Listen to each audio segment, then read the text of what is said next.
True crime, Maya Millete, spellcasters, Hemlock, and the freezer. The failing marriage, the missing hours, and the circumstantial case built without a body.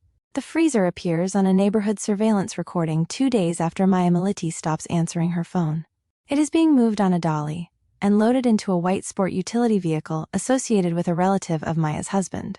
The footage does not show what is inside. It does not establish where the appliance came from, where it went, or whether it has any connection to Maya.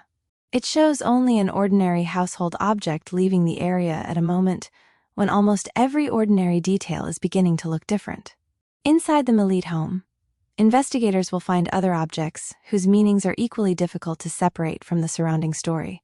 Spellbooks, small figures, associated with ritual practices, vials containing plant material, and digital records showing searches about poison, hemlock, and drugs capable of incapacitating a person. None of those things, alone, explains what happened.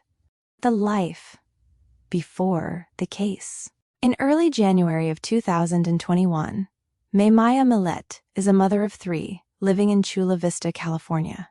She works as a civilian contract specialist connected to the United States Department of Defense.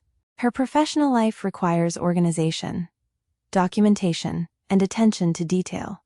Her private life contains the same practical concerns familiar to many working parents: children, birthdays, household finances, future trips, and the logistics of keeping an extended family connected.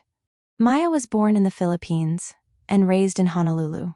She attended school in Hawaii, later studied at the University of Hawaii, and met Larry Millete when they were young. Their marriage lasts approximately 2 decades. By the beginning of 2021, their oldest child is approaching a birthday, and the family is preparing to travel to Big Bear for a celebration. The future Maya is discussing extends well beyond that weekend. Her messages include plans involving birthdays, travel, a possible trailer, dirt bikes, and a trip to the Grand Canyon. One of her sisters later recalls that the family had talked about buying trailers and traveling across the country together. A close friend describes Maya as devoted to her children and actively making plans for the year ahead. These details matter because disappearance cases often create competing versions of the same person. One version is built from the absence, a woman who might have wanted to escape, disappear, or begin again without informing anyone. The other comes from her actions immediately before contact ends, a mother arranging a birthday trip, calculating the consequences of divorce, communicating with relatives, and looking at equipment for future family activities. The open record does not suggest that Maya's life is uncomplicated. Her marriage is failing. She has been involved in a relationship outside it. She has concealed parts of that relationship from people close to her. She is struggling with fear, guilt, money, custody, and the practical damage that separation may cause. Those contradictions do not make her less reliable as a human subject. They make the central distinction more important. Wanting to leave a marriage is not the same as wanting to leave an entire life. Her final digital activity is strikingly ordinary. On the evening she is last known to be communicating, she searches for a particular kind of dirt bike and shares information about a trailer with relatives. Nothing in those actions resembles someone erasing her identity, disposing of her possessions, severing financial ties, or arranging a secret life elsewhere. The search for Maya, therefore, begins with more than a missing adult. It begins with a life still visibly moving forward. The people around Maya. At the center of Maya's family is a network of siblings who remain close, even when they do not share every private detail. Her older sister, Maricris Druele, will become the most publicly visible member of the search effort. Other siblings and in-laws will describe family gatherings, travel plans, birthday preparations, and the increasing number of calls they received from Larry during the final year of the marriage. Before 2020, several relatives say their communication with Larry is ordinary or limited. As his marriage deteriorates, that changes. He begins calling members of Maya's family repeatedly, asking for advice, describing his distress, discussing his suspicions, and asking them to help persuade Maya to remain with him. One brother recalls receiving multiple missed calls. A sister remembers telling Larry to give Maya space. The family does not initially treat him as an obvious threat. Maya's brother testifies that it had never crossed his mind that Larry would hurt her. Family members had known him for years. He was not an unknown intruder, standing outside their shared history. He was part of it. That familiarity helps explain why some warning signs were interpreted as marital crisis, rather than immediate danger. Maya also confides in friends and colleagues. Christine Timmers, described in court as a close workplace friend, receives messages about Maya's uncertainty over divorce, her fear of losing access to the children, and her concern that Larry controls the family's money, even though she is the principal earner. Timmers later tells the court that Maya had decided by December of 2020 that she wanted to leave.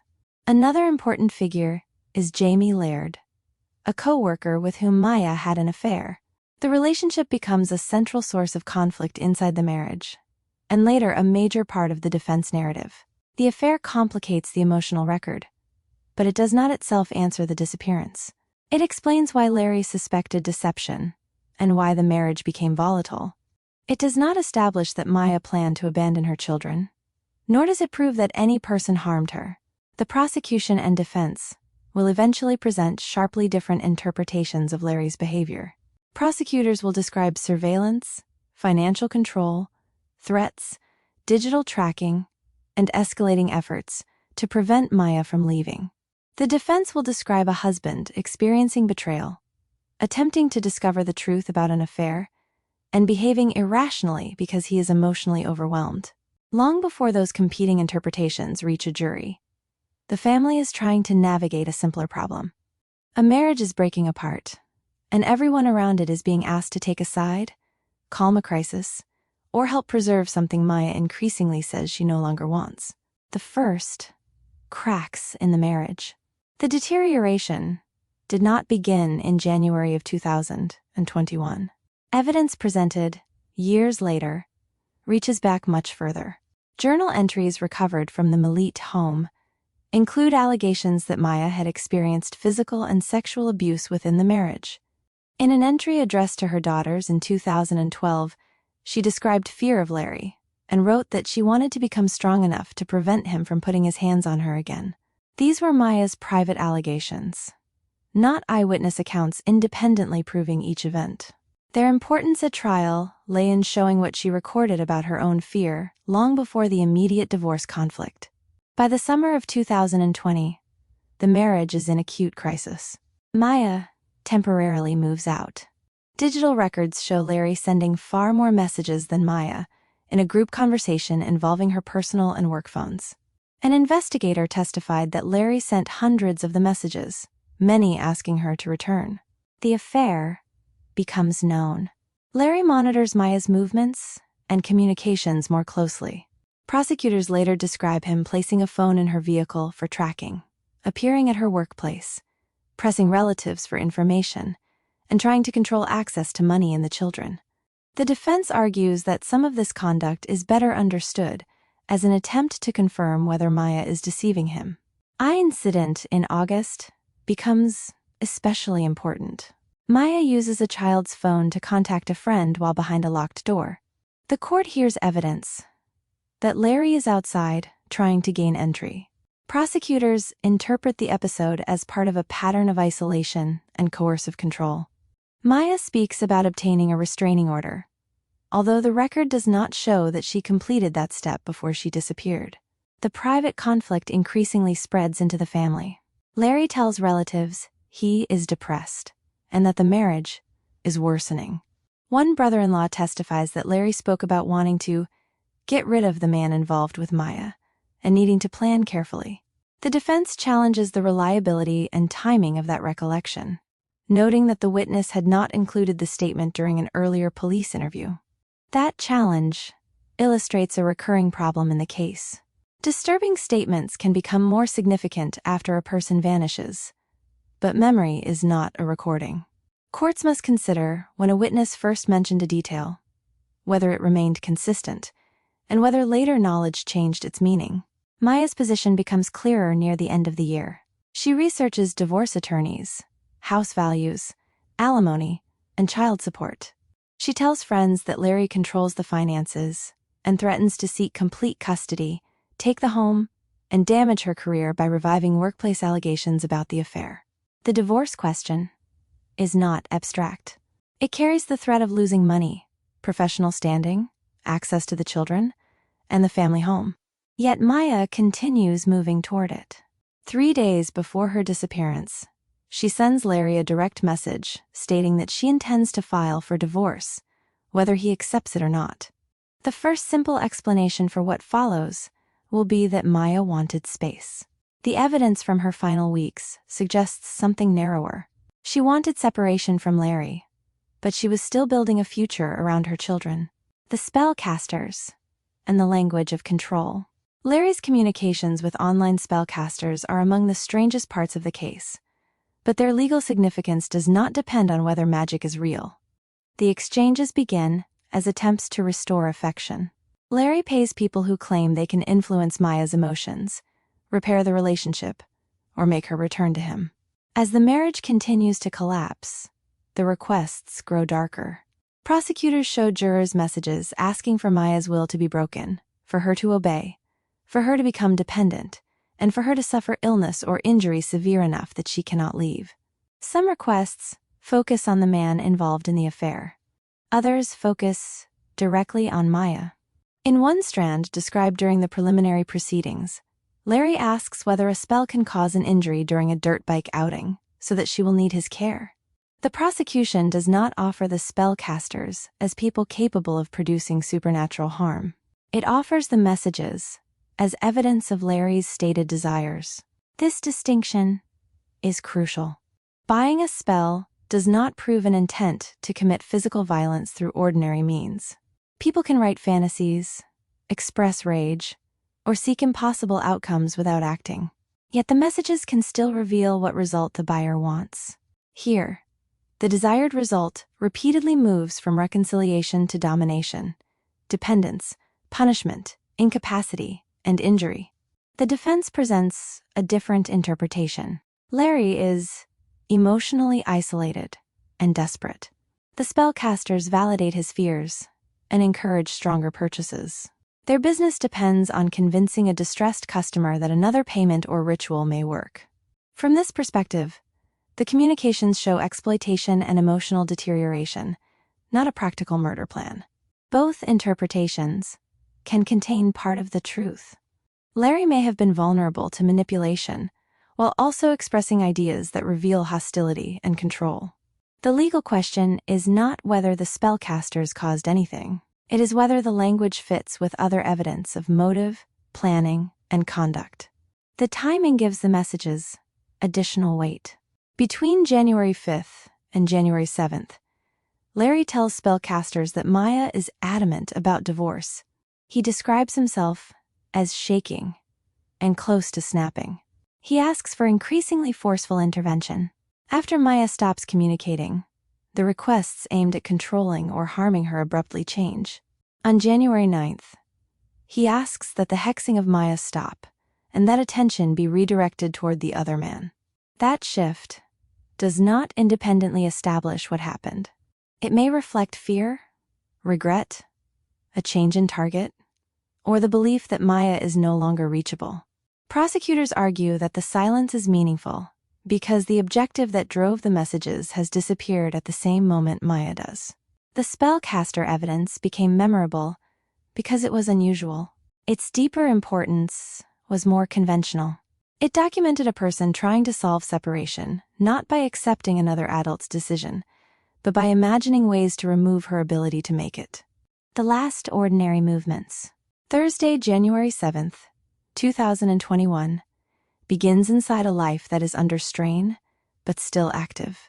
Maya is working, communicating, planning, and dealing with the approaching Big Bear trip for her daughter's birthday.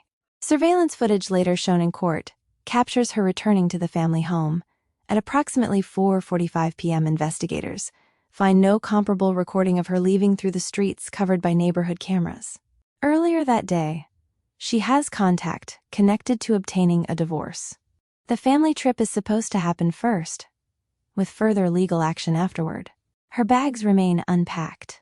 That detail does not prove she cannot have left voluntarily, but it weakens the idea that she had secretly converted the birthday weekend into an organized disappearance. During the evening, Maya exchanges messages with Timmers about the confrontation over divorce and the effect separation may have on the children. Larry is accusing her of treating him as disposable. Maya's concern remains focused on the family consequences, rather than on a plan to vanish. At approximately 8:12 p.m., her account searches for a dirt bike. Around 8:15 p.m., she shares information about a trailer with family members. These become the final known communications attributable to her. Later that night, a neighboring surveillance system records a series of loud bangs near the Millete residence. The sounds attract intense public attention, but forensic examination does not establish that they are gunshots or connect them conclusively to Maya. Treating them as a recorded shooting would go beyond the evidence. They are an unexplained sound, not a documented cause of death. Maya's phone continues making network connections into the early hours of January 8th. At approximately 1:25 a.m., its cellular activity ends. No verified message, call, purchase, border crossing, workplace entry, or confirmed sighting establishes that she is alive afterward. That creates the first confirmed gap. Maya is inside the home during the late afternoon. She remains digitally active that evening. Her phone then goes silent. The available street-facing cameras do not show her leaving. The defense will later argue that the surveillance coverage is incomplete. Behind the house is a drainage route and a trail leading toward other roads and an abandoned golf course. A person could theoretically climb a fence or use a path outside the camera's view. A defense investigator walks that route years later and testifies that it is possible. Possible is not the same as documented. No camera, witness, phone record, financial transaction, or travel record places Maya on that path. By the time the house settles into the early hours of Friday, the final ordinary detail remains the trailer shared with her family. It is a plan built around travel and togetherness. No one receiving it knows that it will become the final message in the record. The first alarm. On January 8th, members of Maya's family begin trying to understand why they cannot reach her. Larry gives explanations that initially preserve the possibility of a temporary withdrawal. Maya is said to be upstairs, resting, locked in a room, or taking time after an argument. Relatives know the marriage is troubled. A person wanting space after a confrontation is plausible. For a short period, the household explanation delays the transformation of concern into emergency. The family's concern increases because Maya's behavior does not fit the explanation. She is not responding to siblings. She is not preparing for the Big Bear trip. She does not contact the children or clarify the birthday plans. Her phone remains inactive. Relatives return and insist on seeing the room where Larry has suggested she is staying. Maya is not there. The family begins contacting hospitals and searching for any indication that she has been injured or admitted for treatment. Maya is reported missing on January 9th. The following day is the planned birthday gathering. Her absence from that event changes the emotional temperature of the search. To her family, this is no longer a woman taking a few days away after an argument. Maya's sister later describes the missed birthday as the point when the fear became overwhelming. Police initially faced the limitations common to adult missing person inquiries. Maya is legally capable of leaving. There's no body, confirmed crime scene, eyewitness to violence, or message explicitly saying she is in danger.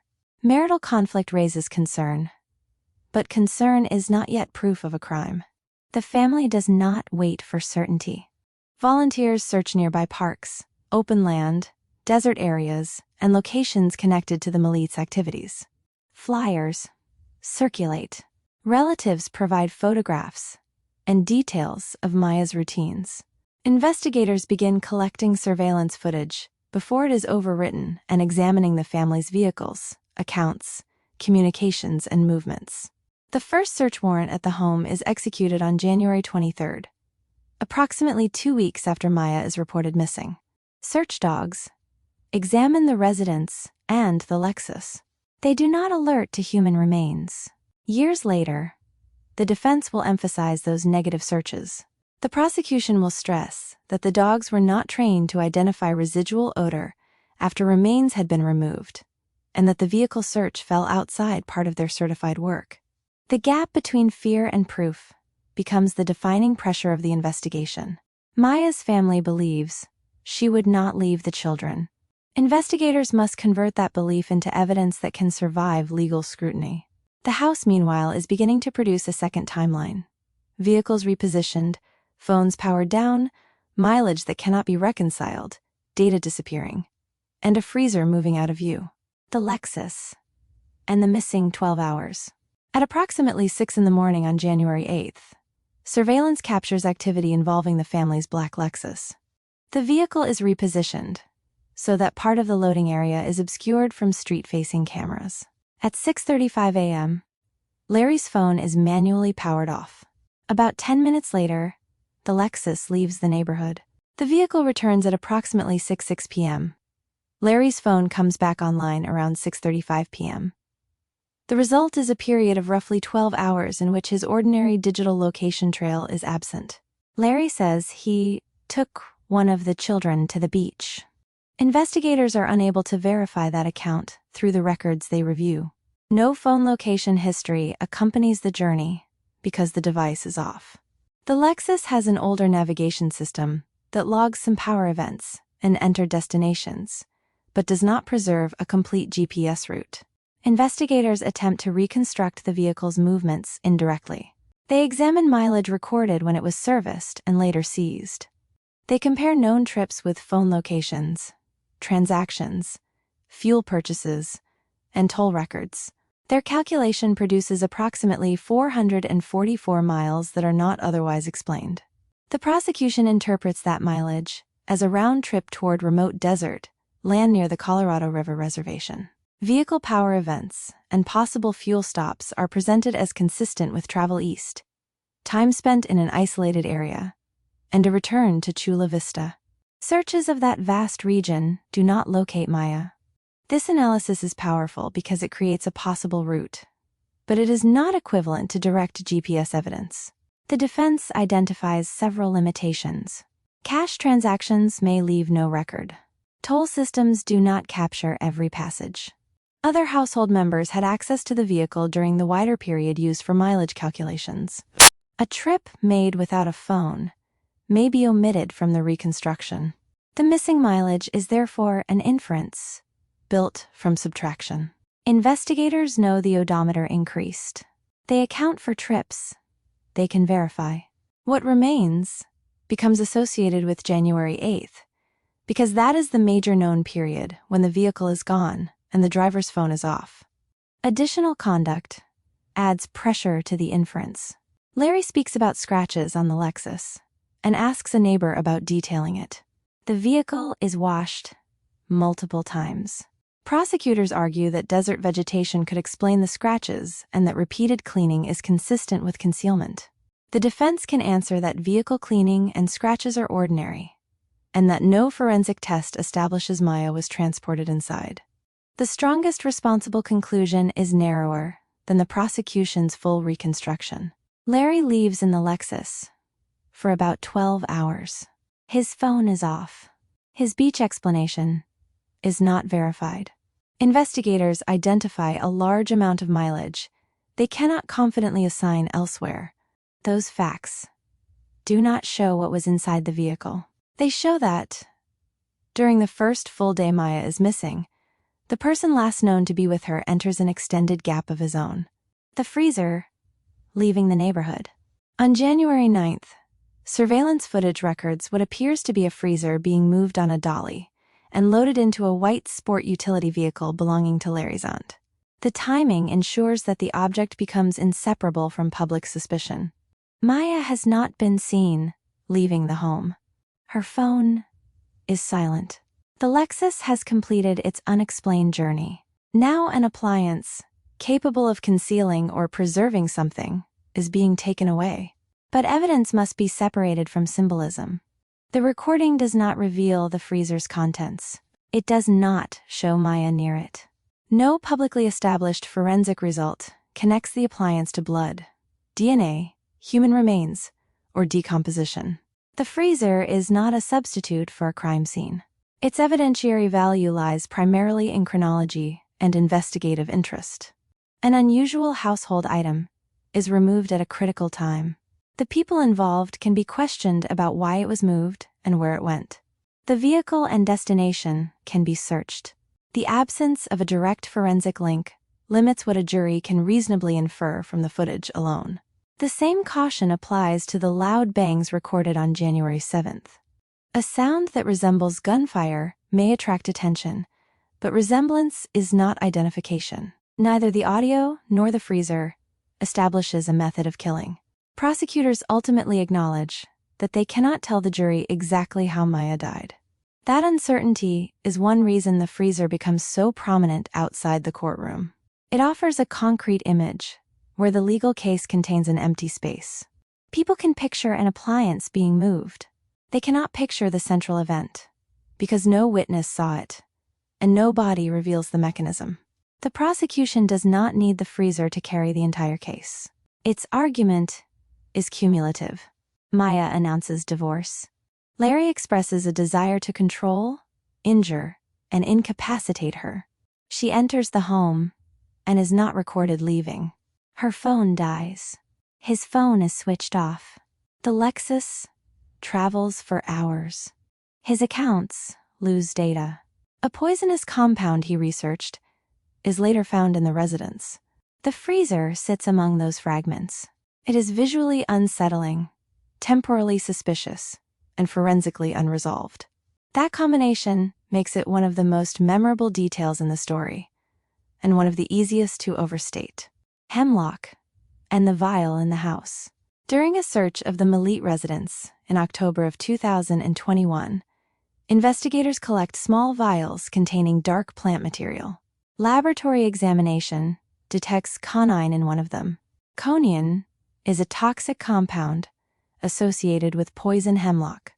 The discovery matters because digital evidence shows Larry repeatedly researching poison hemlock, incapacitating drugs, and questions about rapid or painful poisoning.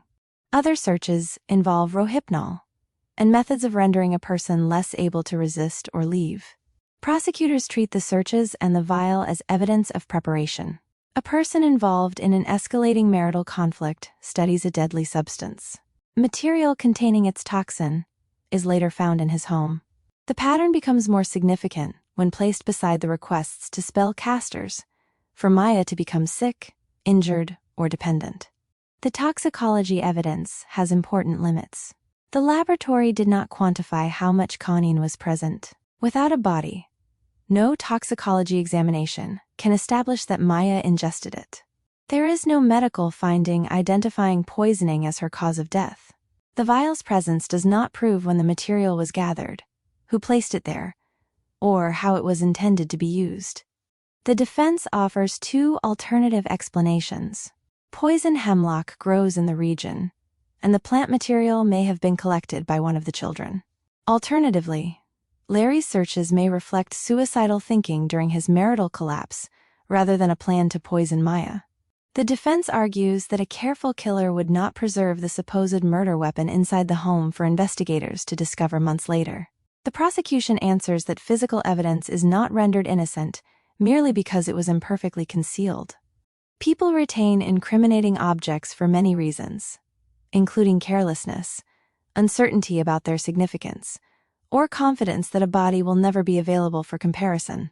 Neither side can demonstrate exactly what happened with the vial. The prosecution cannot prove administration. The defense cannot make the search history disappear. The evidence supports an inference of interest and access, but not a complete poisoning reconstruction. That distinction becomes central to the legal architecture. Jurors are not required to agree that Maya was poisoned. They are asked whether the hemlock evidence, when joined with all other strands, helps prove planning and intent. The vial does not answer how Maya died. It narrows the range of innocent explanations for why Larry was repeatedly researching ways to make a person helpless. The digital trail that began to vanish. Investigators recover an enormous volume of digital material from phones, accounts, search warrants, vehicle systems, and service providers. Some of the most important evidence is not what remains, but what disappears. An email account linked to Larry is deleted approximately 10 days after Maya's last known communication. Investigators testify that the deletion prevents them from recovering its emails, searches, and possible location history. The timing becomes suspicious because it occurs after the family and police have begun looking for Maya. Larry's Google account also appears configured to delete location information. An investigator describes repeated deletion events occurring after Maya disappears. Deleted data does not prove guilt. People erase information for privacy, embarrassment, fear, habit, or reasons unrelated to a crime. It becomes more probative when the missing data overlaps with the period investigators are trying to reconstruct. The surviving searches establish contrasting trajectories inside the marriage. Maya looks for divorce attorneys, alimony calculations, child support, property values, trailers, travel, and recreational equipment. Her records point toward separation, followed by continued family life. Larry's records include relationship surveillance, subliminal messaging, date rape drugs, spellcasters, poison, and emotional collapse. The contrast should not be oversimplified into perfect innocence on one side and automatic criminal intent on the other. Search history is context-dependent. A query can reflect curiosity, fear, fantasy, self-harm, research, or planning. Its meaning comes from timing, repetition, surrounding conduct, and whether the subject later appears in physical evidence. Here, poison-related searches matter more because Connie is found inside the home. Spellcaster searches matter more because Larry purchases services and sends detailed requests. Location deletion matters more because his whereabouts during the critical 12-hour period cannot be verified. The prosecution argues that the separate strands reinforce one another. The defense argues that investigators interpreted every ambiguous act through a presumption of guilt and neglected explanations, consistent with a distressed husband whose wife voluntarily left. One digital fact remains especially difficult for the voluntary disappearance theory. Maya produces no confirmed trace. Her work access card is never used again. Border records do not show her crossing. Her known phone, financial routines, family communications, and professional activity all stop. A person can disappear deliberately by using cash, abandoning devices, obtaining help, or building a hidden identity. Yet such a theory normally requires evidence of preparation, assistance, or continued existence. The defense identifies a physical route by which Maya might have left unseen. It does not identify what she does after reaching the road. The phone does not record the central event. The deleted accounts do not restore what was lost. Digital evidence rarely provides a complete narrative. In this case, it does something more modest and more powerful. It leaves Maya moving toward divorce and Larry moving toward concealment. The search for an explanation. For months, volunteers and investigators search parks, desert corridors, dunes, reservoirs, open ground, and locations associated with the family. The geography is vast. A 12-hour drive from Chula Vista can reach mountains, coastline, desert, tribal land, and isolated stretches of road. The missing mileage attributed to the Lexus creates a radius rather than a point. Even the prosecution's later theory, near the Colorado River Reservation, covers terrain too large to search exhaustively. False leads consume attention. Possible remains are examined and excluded. Reported sightings cannot be confirmed. Search teams return repeatedly to desert areas familiar to the family. Maya's relatives continue organizing efforts long after the case moves out of the first cycle of public urgency. Investigators interview witnesses, issue warrants, examine devices, study financial records, and compare the accounts given by Larry with the external timeline. The case gradually stops looking like a conventional missing adult inquiry. Larry does not participate in the volunteer searches. That fact attracts suspicion, but it cannot independently prove involvement. People react differently to crisis, seek legal advice, withdraw, or fear becoming targets. More consequential are the contradictions investigators identify in his descriptions of Maya's location and his own movements. The investigation also considers the affair and the man involved. A responsible inquiry cannot assume that the spouse is the only possible person with emotional involvement. The defense later argues that police focused on Larry too early and failed to pursue alternatives with equal force. Prosecutors respond that the evidence eliminated competing explanations and repeatedly returned to the same household.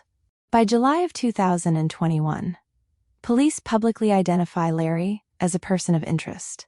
In October, after an investigation involving extensive interviewing and dozens of search warrants, he is arrested and charged with Maya's murder. He pleads not guilty. The charge marks a legal change, not the discovery of Maya. Prosecutors now assert that the evidence proves she is dead and that Larry is responsible, despite the absence of remains. The defense retains the right to insist that the government prove both propositions beyond a reasonable doubt. The case becomes what is often called a no-body prosecution. Such cases are not legally impossible. A body is evidence, not a formal element required in every murder conviction. The government can prove death through circumstances so inconsistent with continued life that no reasonable alternative remains.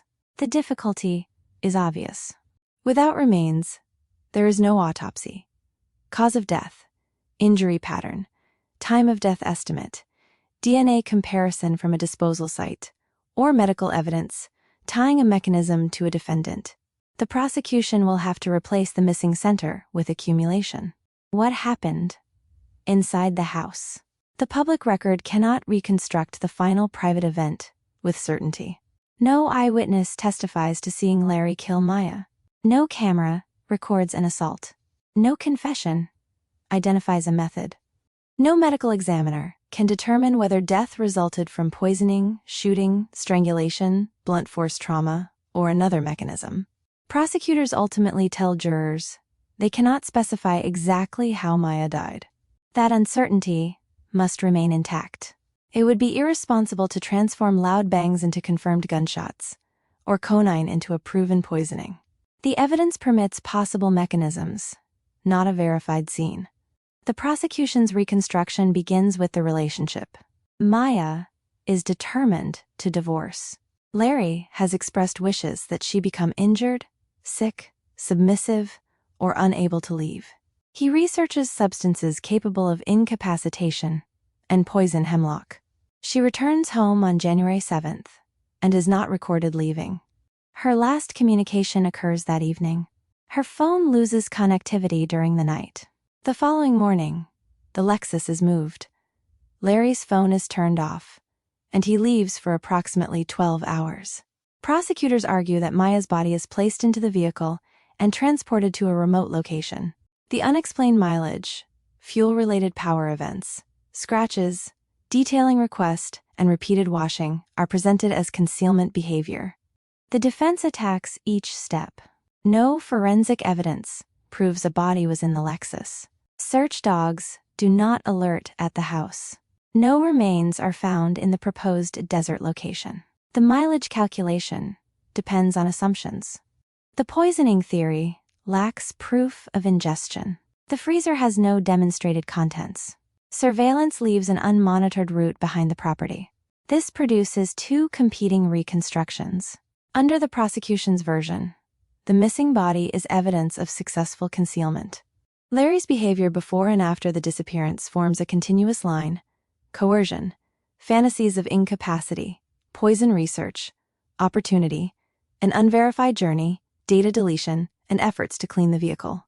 Under the defense version, the missing body is a missing foundation. The state has taken marital dysfunction, bizarre searches, emotional writing, an incomplete camera network, ordinary vehicle maintenance, and an unexplained absence, and arrange them into a murder theory that cannot be physically demonstrated. What happened inside the house remains unknown in a literal sense. The legal question becomes whether every reasonable explanation except one has collapsed. The case built from fragments.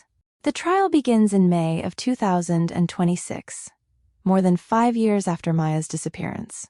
Prosecutors present approximately 6 weeks of testimony and more than 1,000 exhibits. Their case is almost entirely circumstantial. Circumstantial evidence is not legally inferior to direct evidence. A witness claiming to have seen an event can be mistaken or dishonest. Independent records can sometimes produce a more reliable conclusion. The strength comes from whether separate strands align without depending on the same assumption. The prosecution's strongest strand is the convergence between motive, expressed intent, opportunity, and post-disappearance conduct. Maya is ending the marriage. Larry's messages show refusal to accept that decision and repeated desire to control or injure her. He is in the house when she stops communicating.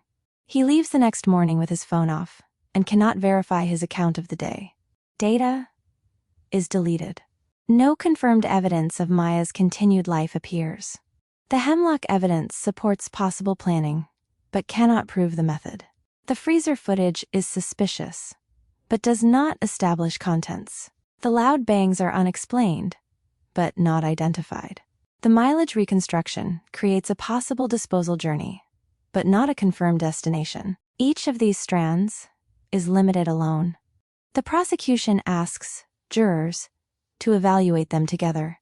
For Larry to be innocent under its framing, Maya must leave unseen, abandon the children before a birthday trip, cease every known form of communication, create no verified financial or institutional trace, and remain hidden for more than 5 years. At the same time, Larry must coincidentally have expressed wishes for her incapacity, researched poison found in the home, switched off his phone during an unverified 12-hour drive, accumulated unexplained mileage, cleaned the vehicle, and lost account data during the investigation. The defense insists that improbability is not proof beyond a reasonable doubt. A defendant does not have to demonstrate where a missing person went. The government must prove death, unlawful killing, identity, and the mental state required for the chosen offense.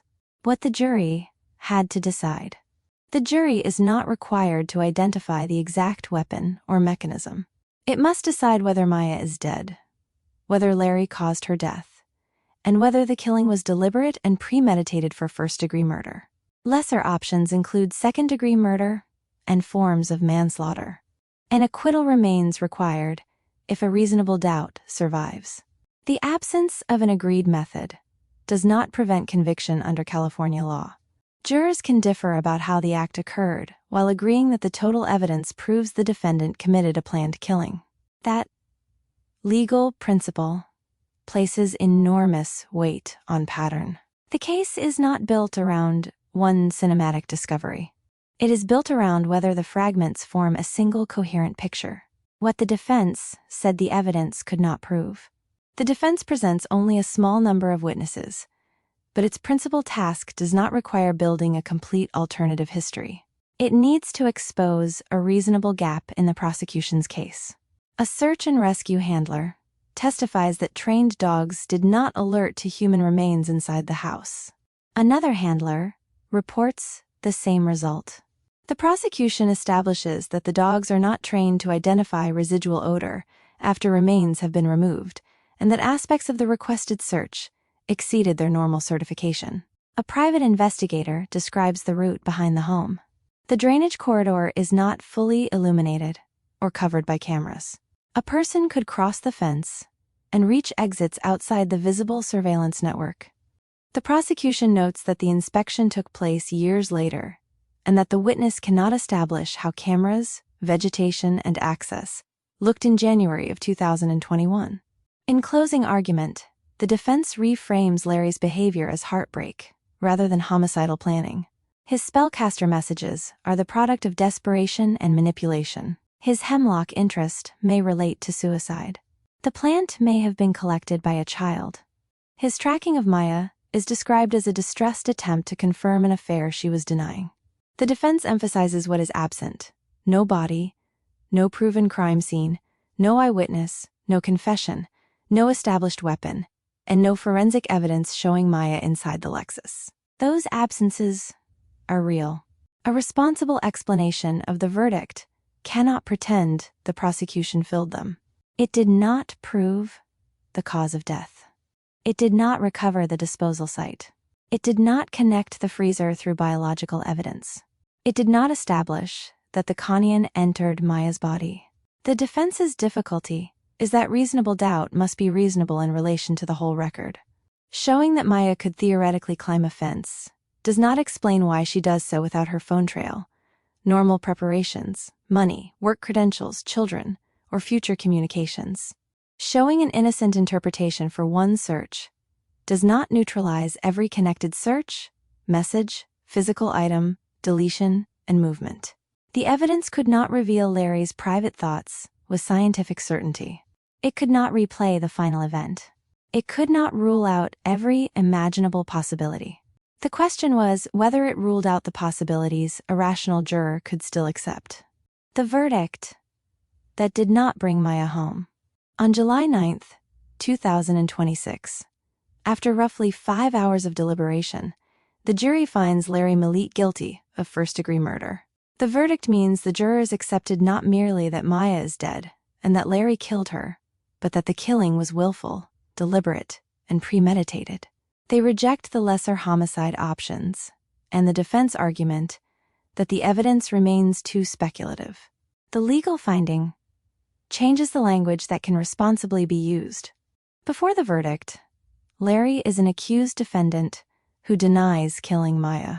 After it, he is a convicted murderer unless and until the judgment is overturned through the legal process. The verdict does not determine the exact mechanism. It does not declare that hemlock was administered, that the loud bangs were gunshots, or that the freezer contained Maya. It establishes that the jury found the circumstantial pattern sufficient to prove a planned killing beyond a reasonable doubt. Maya's remains are still missing. Her sister describes the verdict as one step rather than completion. The remaining task is to bring Maya home to her children and family. Authorities state that the search will continue. Sentencing is not immediately scheduled because a separate charge involving possession of an unregistered assault weapon remains unresolved. That charge was separated from the murder trial. Larry elects to have it decided through a bench trial, with a status hearing scheduled for July 20, 2026. He faces a potential sentence of 25 years to life for the murder conviction. An appeal may later challenge evidentiary rulings, legal instructions, procedural fairness, or the sufficiency of the evidence. An appeal would not automatically become a second trial, nor would filing one erase the conviction. No appeal outcome exists at the time this article is written. The law has reached an answer to one question: who is criminally responsible for Maya's death? It has not answered where she is, what the internet often gets wrong. The public version of the case is easily reduced to 3 sensational objects: spellcasters, hemlock, and a freezer. That version misses how the conviction was actually constructed. No jury was asked to believe that supernatural forces caused Maya's death. The spellcaster messages mattered as evidence of Larry's expressed desire for control, incapacity, dependence, and harm. Their value concerned intent, not magic. The hemlock vial did not prove poisoning. Conyan was detected, but the quantity was not established, and no body was available for toxicology. The evidence connected a researched poison to material inside the home. It did not establish that Maya consumed it. The freezer was not demonstrated to contain Maya. The footage showed an appliance being moved during a critical period. Without biological or physical evidence, it remained part of the chronology rather than a proven transport mechanism. The conviction was therefore not based on believing the most dramatic interpretation of every object. It was based on accumulation, Maya's documented plans, the finality of her divorce decision, Larry's escalating messages, the disappearance of all her activity, The timing of his unverified journey, the missing mileage, the deleted data, the poison research, and the absence of a credible voluntary disappearance trail. The headline version focuses on weirdness. The court's task was narrower and harder. Determine whether the weird, ordinary, digital, relational, and physical fragments converged on guilt beyond a reasonable doubt. Why the empty space still matters. The freezer can now be seen for what it was and what it was not. It was a household object moving through a surveillance frame at a terrible moment. It was worthy of investigation. It was not a recovered body, a proven weapon, or the final answer. The same is true of the vial and the spellbooks. They gained meaning through context, but none could speak for Maya. Her own plans, searches, messages, relationships, work history, and devotion to her children had to remain present throughout a case increasingly dominated by the man convicted of killing her. The deepest pressure in the disappearance was not the bizarre evidence. It was the collision between two future plans. Maya was preparing to leave a marriage while remaining a mother, worker, sister, friend, and traveler. Larry's communications showed repeated attempts to make that departure impossible. The jury concluded that his final method was murder. Yet, the physical absence remains. A conviction can assign responsibility without restoring a body. It can punish a crime without showing the family where to mourn. It can declare that Maya did not leave voluntarily while leaving the final route of the Lexus, the disposal location, and the exact cause of death unresolved. That is why the search continues after the verdict. The last ordinary message was about a trailer, a practical object for family journeys that had not yet happened. The freezer became an object associated with removal and concealment. Between them sits the difference between the future Maya was planning and the silence imposed upon it. The court has supplied a legal ending. Maya's family is still waiting for her to come home.